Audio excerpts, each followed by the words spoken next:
Hi, it's Monday. It means it's time again. It's the beginning of another week, of course, and it's time again for another edition as we start a brand new week with Time Out Over Time on the Time Out Over Time YouTube channel. There you go. Okay, right on quarter. There. Uh, so, first things first here. If you would please, if you haven't done so yet, do me a favor, get down there in the corner and smash that like and subscribe button. Thank you so much. You don't know how much I appreciate that. I trust everybody had a good weekend. Fairly decent day today out there until the wind started blowing this afternoon. But we've got quite a few things to discuss here. I'll try to fit it in all within the next 20 minutes or so. But let's do this first, initially, for all of our good sponsors. You know, March is truck month at Frank Beck Chevrolet. Yeah, it is. And right now, you get 2.9% financing for 72 months on select Silverado 1500s. And you get $3,000 bonus cash on all remaining 2024 Suburbans and Tahoes. $1,000 bonus cash on 2025 Blazers, Colorados, and Trailblazers. Get in there, see one of their great salesmen, let them give you all the details, let them help you experience the Frank Beck difference. But don't forget the annual Maggie Fry Scholarship Breakfast will be Saturday, April the 12th from 8 to 11 a.m. in Beck's showroom. You can enjoy a pancake and sausage breakfast, all for a donation. Proceeds, of course, will benefit the Maggie Fry Scholarship Fund, helping area nurses. Not only that, Eddie and I will be out there on that Saturday morning, April the 12th from 8 to 11. We'll be, of course, from 9 to 10. We'll be doing our timeout show from out there. And sausage and pancakes, and I'll be providing some donuts from Ethan's Donuts downtown Hillsdale. So if you want to get one of those, I would suggest you get there early. They are good donuts. Ethan's puts out a pretty good product. So anyway, it'll be a lot of fun. 8 to 11, Saturday, April the 12th. At the Frank Beck Chevrolet showroom, I believe it's the 4th annual Maggie Fry Scholarship Breakfast, helping area nurses. Whatever it takes. Put something on your phone, put it in your phone, circle the 12th on your calendar or something. That would be the day before Palm Sunday. Yeah.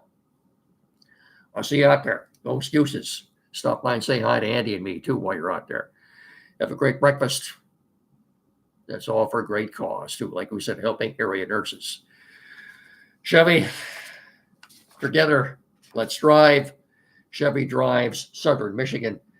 And, of course, Frank Beck Chevrolet is indeed the number one Chevrolet dealer in the tri-state area. We're also brought to you in part by Barrett Insurance. It's barrettins.com, 517-849-1000, protecting your dreams.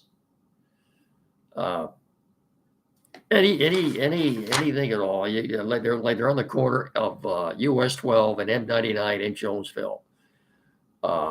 Again, that's barrettins.com, 517-849-1000.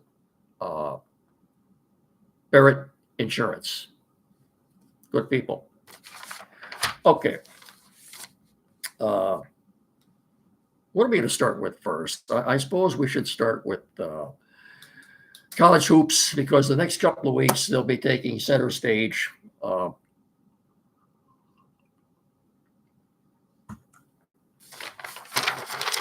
So if you don't know by now, and I'm eating crow a little bit today too, because I think I've been saying the last couple of weeks, Michigan would not win another game. They'd be one and done at the Big Ten tournament, and they'd be one and done in the national tournament. Well, that shows you what I know. They proceeded to go out on 3 consecutive days and beat Purdue and Maryland and Wisconsin and win the Big Ten tournament championship. In a reward for that, they get the 5th seed in the South region. Apparently, these brackets are determined before most of these conference championships have even been determined. Does it make any sense? No. The fact that Wisconsin and Maryland are higher seeds than Michigan. Doesn't make a lick of sense. And I don't know. Like I said, I didn't think Michigan would win another game. Look, the difference is the Wolverines folks right now are taking care of the ball. They're not turning it over. Obviously, if you don't turn it over, it gives you a much better chance of winning. And they're rebounding a little better, shooting free throws a little bit better. So Thursday night, they are in the South region. And they're the 5th seed. They're playing the 12th seed UC San Diego team, a 30-win team. I think they come there. It's the game's in Denver, 10 o'clock Thursday night. This UC San Diego team apparently I think is coming in on maybe a 15-game winning streak. They have won 30 games this year. I think their record overall is 30-4. I see a lot of people already picking UC San Diego to win that game. I haven't made up my mind yet. So if you have brackets, good for you. I don't think people do. I don't think you have as many people doing brackets as they used to. Because you normally after 1 or 2 games, your brackets end up in the trash can. I don't do brackets. I never did. So, Michigan State Spartans, on the other hand, they did lose Saturday to Wisconsin. And in all fairness, I know Michigan played 3 games in 3 days. For Wisconsin, this was their 4th game in 4 days. With about 13 minutes left in that game yesterday, I believe they did have an 8 or 9 point lead. It looked to me at that point like they sent me right on the gas. Take nothing away from Michigan, though. They played very good defense the last 3 games. You play good defense, you take care of the ball, you have a chance, much better chance of winning anyway. I don't think the Spartans also play on Thursday night, but they play in Cleveland against Bryant. 15th seed Bryant. Now, the Spartans are ranked. They've got the 2nd seed, obviously just behind Auburn. Is Auburn overranked? Well, quite possibly. I've heard a lot of people say today Auburn is very much overranked. They probably shouldn't even be a number 1 seed. But the fact that the Wolverines and Spartans are in the same region means that they could possibly meet again in the Elite 8. It'd be a great scenario for us around here. I doubt if it's going to happen. I don't think Michigan will. They could possibly beat UC San Diego, but I don't see them going much further than that. And as far as the Spartans go, yeah, they should get to the. They could very well get to the Elite 8. We'll see. This is Izzo's time of the year. He's usually got his team ready to play. We'll talk more about this, I think, on Wednesday on the eve of the tournament. Quickly, the Red Wings did win yesterday. They got a much-needed win. Right now, they're 32-29-6, good for 70 points. They're 2 points out of that second wild card. 2 or 3 teams ahead of them that they'd have to surpass. But Mrazek has played well in goal since they got him. Peter Mrazek, his second tour duty with the Red Wings. However, if you look at the Red Wings schedule, it's brutal. And that's the main reason I don't think they're going to make playoffs, because of that schedule. You go in there and Google their schedule for the rest of the season. It's unbelievable. Tough. I just don't see them with that schedule. I don't see them getting into playoffs. That losing streak, the Four Nations face-off did them in. I think it really did. As far as the Pistons go, I think Bernie and they coach Bickerstaff said everything, all that had to be said after that game Saturday night. Kate Cunningham got ejected. They lost 113-107. But the officials were the ones that really, in fact, as far as champs and chumps for the weekend, I make my champ, I suppose, reluctantly, Dusty May, head coach of the Wolverines. My chumps are the officials, the officiating team that did the Piston game on Saturday night. I want you to hear this. It's something that had to be said after that Piston game. Pretty much says it all. After that Piston game, Saturday night. So right now they're 37-31. We'll get into it. I just wanted you to hear what Bickerstaff had to say. I'm extremely proud of following the game. Coach, what do you say to your guys after a game like this? There we go. I'm extremely proud of the way they continue to compete. I'm disgusted by the way that game was officiated. The level of disrespect was above and beyond. They have a guy fall down and trip on his own teammate's foot. They review us for a hostile act. They throw an elbow to our chest, neck area. I asked for him, at least take a look at it, right? Just show us the respect to take a look at it, okay? No one would take a look at it, okay? The disrespect has gone far enough, and I'm not going to allow our guys to be treated the way that they were treated tonight, okay? I tried to have a conversation with official. The official was arguing with Mark. I say his name one time, and he screams at me and tells me that's enough, right?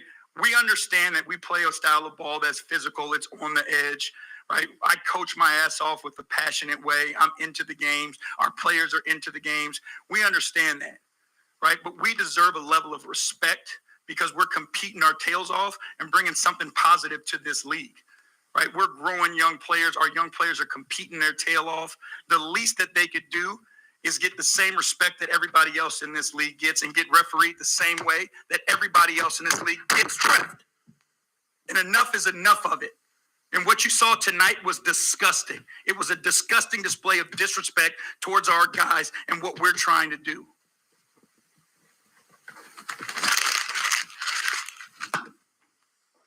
And with that, he's out of there. I think he pretty much said everything that had to be said. I don't have anything to add to that. Like I said, right now they're 37-31. They're on a trip down south right now, 3-game trip. They're playing the Pelicans tonight. The Pelicans are 18-50. They should beat the Pelicans tonight. They should beat the Heat on Wednesday night.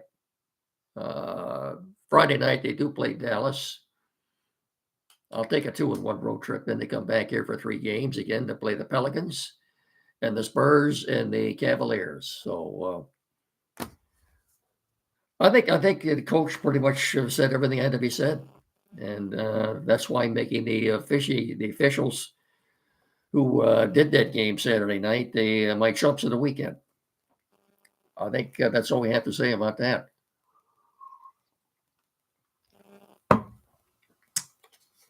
And if JB Bickerstaff isn't the NBA Coach of the Year, that's another great injustice. Quickly, our friends at Quality PC in downtown Hillsdale for all your technical needs, sales, service, repair, anything at all.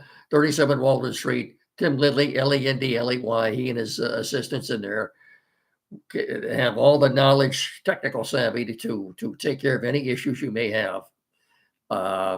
Computers never used. Maybe a flat screen TV, mounting programming setup, maybe you're changing internet providers, possibly printers never used, anything at all. Get in there and see them. This is the place you want to go in our area. Oh, I'm losing my camera here. Come on back here. I have to remount this thing. Any technical issues you have at all, get in there and see the guys. 37 Waldron Street, downtown Hillsdale. Again, that's 517-610-5372.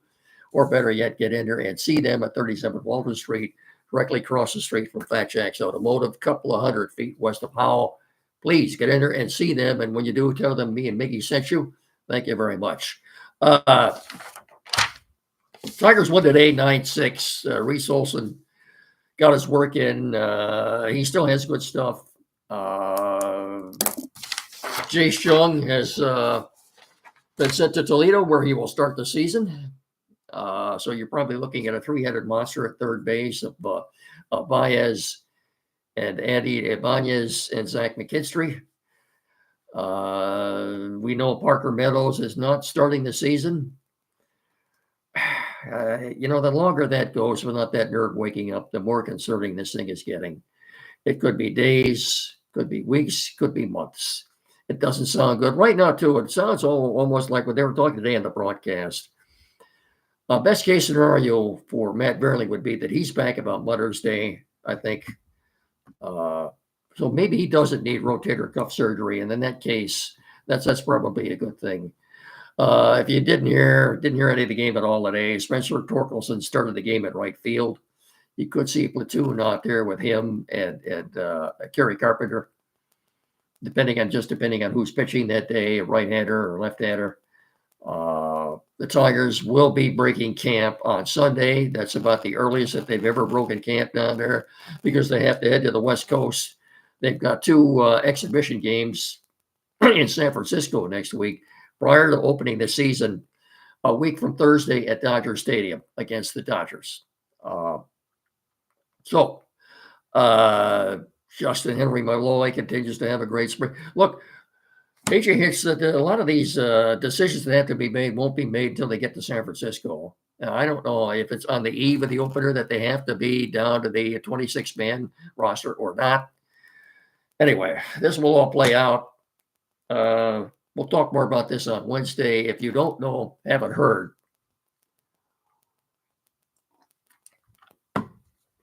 pardon me, we're running a little late. If you haven't heard, the baseball season officially starts tomorrow at the Tokyo Dome in Tokyo with the Dodgers taking on the Cubs. They'll play 2 games there, I think tomorrow and Wednesday, before coming back to Arizona and resuming the exhibition season.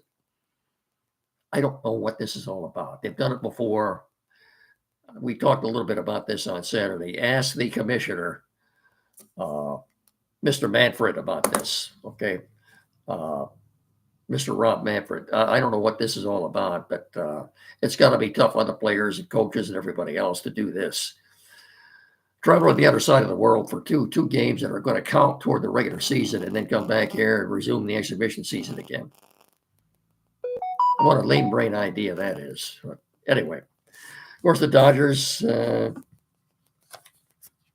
with all their Japanese players, of course, the big kahuna is Shohei Ohtani, and he's, as far as the people in Japan are concerned, he can walk on water. I'm not sure that's probably one of the reasons they're doing this. But anyway, enough about that right now. Oh, one more thing, too. Aaron Rodgers would like to play one more year, provided he can play with the Vikings.